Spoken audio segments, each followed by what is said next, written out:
warahmatullahi wabarakatuh. Perkenalkan, nama saya Afifah Fahiria. Di sini saya akan menjelaskan mengenai APB Desa. APB Desa ialah Anggaran Pendapatan dan Belanja Desa, disingkat APBDes, merupakan rencana keuangan tahunan pemerintah desa.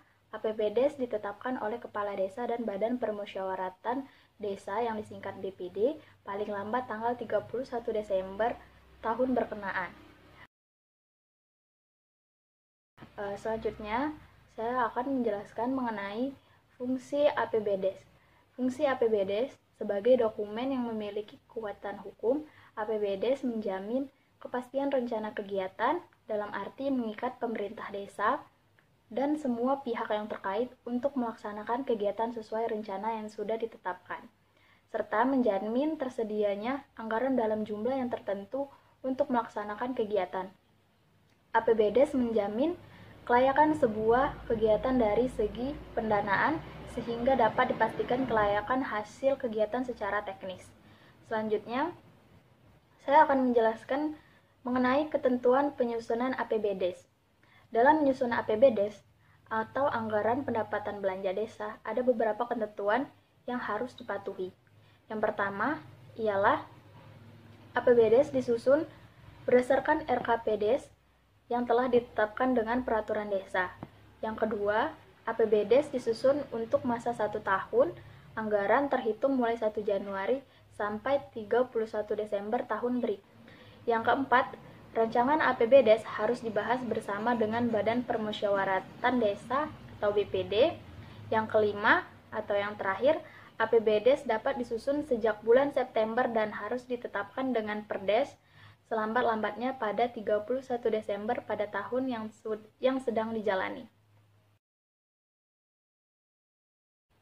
Selanjutnya, prinsip-prinsip penganggaran desa. Suskamto menjelaskan proses penganggaran dipengaruhi oleh beberapa faktor sebagai berikut. 1. Transparansi keterbukaan pemerintah desa kepada masyarakat mengenai berbagai kebijakan atau program yang ditetapkan dalam rangka pembangunan desa. Yang kedua, akuntabilitas menyangkut kemampuan pemerintah desa dalam mempertanggungjawabkan kegiatan yang dilaksanakan dalam kaitannya dengan masalah pembangunan dan pemerintah desa. Yang ketiga, partisipasi masyarakat menyangkut kemampuan pemerintah desa untuk membuka peluang bagi seluruh komponen masyarakat untuk terlibat dan berperan serta dalam proses pembangunan desa. Dan yang keempat, penyelenggara pemerintah yang efektif menyangkut ketertiban masyarakat dalam penyusunan APBDes. Yang kelima, pemerintah tanggap terhadap aspirasi yang berkembang di masyarakat, menyangkut kepekaan pemerintah terhadap permasalahan yang ada dalam kehidupan masyarakat dan apa yang menjadi kebutuhan dan keinginan masyarakat itu sendiri. Dan yang terakhir, profesional menyangkut keahlian yang harus dimiliki oleh seorang aparatur sesuai dengan jabatannya. Itu saja yang bisa saya sampaikan. Selanjutnya akan dijelaskan oleh Desya Dwi Putri. Terima kasih. Assalamualaikum warahmatullahi wabarakatuh. Saya Desya Dwi Putri akan melanjutkan pemaparan materi tentang APB Desa yang mencakup struktur APB Desa dan proses penyusunan APB Desa. Yang pertama, struktur APB Desa. Struktur APB Desa diatur dalam Undang-Undang Pasal 8 hingga Pasal 19 Peraturan Menteri Dalam Negeri Nomor 113 Tahun 2014 tentang pengelolaan keuangan desa. Adapun susunan dari struktur APB Desa yakni meliputi pendapatan desa, belanja desa, dan pembiayaan desa. Yang pertama, pendapatan desa. Pendapatan desa yakni meliputi semua penerimaan yang melalui rekening desa yang merupakan hak desa dalam 1 tahun anggaran yang tidak perlu dibayar kembali oleh desa. Pendapatan desa diklasifikasikan menjadi 3 jenis. Yang pertama yaitu pendapatan asli desa atau biasa disingkat dengan PA desa. Yang kedua transfer. Yang ketiga pendapatan lain-lain. Nah, yang pertama pendapatan asli desa, yakni meliputi hasil usaha, hasil aset, swadaya, partisipasi, gotong royong, dan lain-lain pendapatan asli desa yang sah. Yang kedua transfer. Transfer ini meliputi dana desa, bagian dari hasil pajak daerah dan retribusi daerah, alokasi dana desa, bantuan keuangan, APBD provinsi dan APBD kabupaten atau kota. Yang ketiga, pendapatan lain-lain. Pendapatan lain-lain ini diperoleh dari hibah dan sumbangan dari pihak ketiga dan lain-lain pendapatan desa.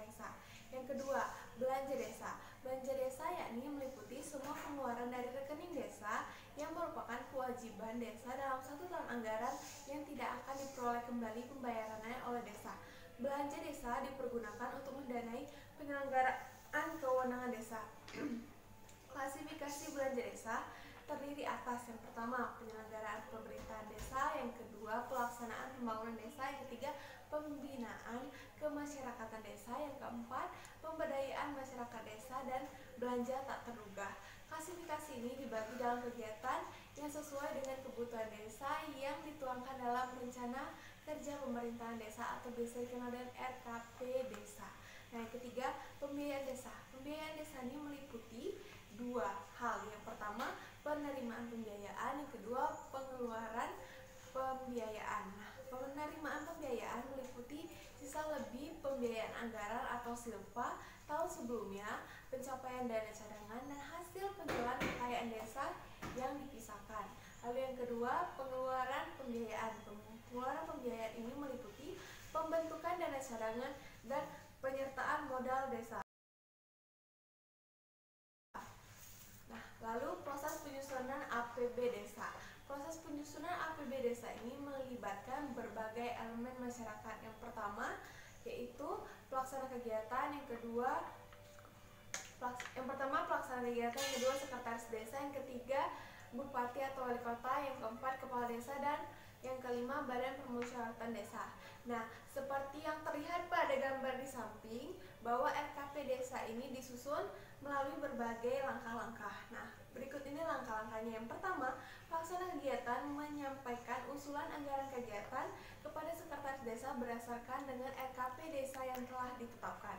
Yang kedua, sekretaris desa menyusun rancangan peraturan desa tentang APB desa atau biasa disingkat dengan RAPB desa dan menyampaikannya kepada kepala desa. Yang ketiga, kepala desa menyampaikan kepada badan permusyawaratan desa untuk dibahas dan disepakati bersama antara kepala desa dan BPD desa atau badan permusyawaratan desa.